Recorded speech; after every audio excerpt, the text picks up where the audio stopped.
Hello you guys, and welcome back to my channel. I am Shannon, your natural hair trichologist.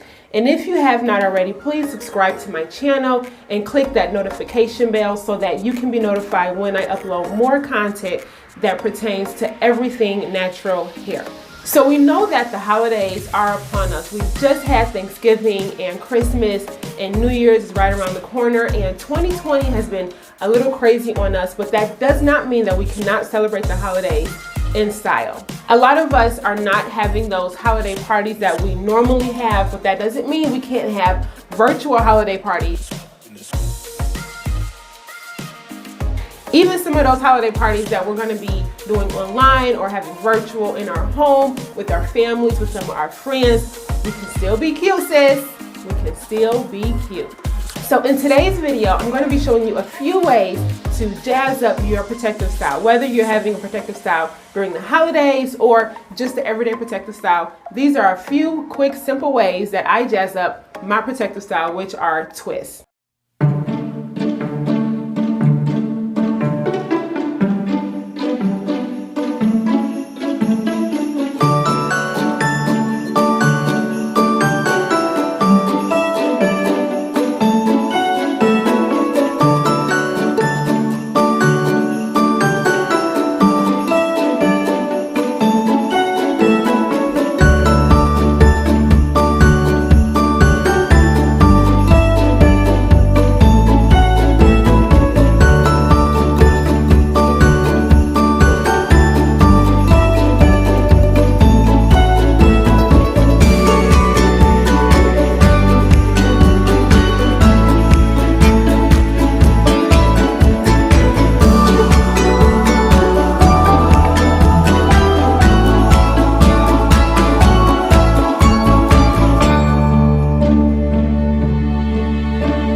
So I'm starting off with a fresh retwist that I did just this morning, and I just retwisted maybe the perimeter of my hair and some of the front sections of my hair and the back of my hair as well.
you guys, those were a few of the ways I personally like to jazz up my protective style, especially around the holiday season. Sound off in the comments below and let me know some of the ways you like to jazz up your protective style. I hope you and your family are doing well at this time and staying safe. If you have not already, please remember to subscribe to my channel and click on that notification bell so that you can be notified when I upload more content that pertains to everything natural hair. See you in the next video. Bye.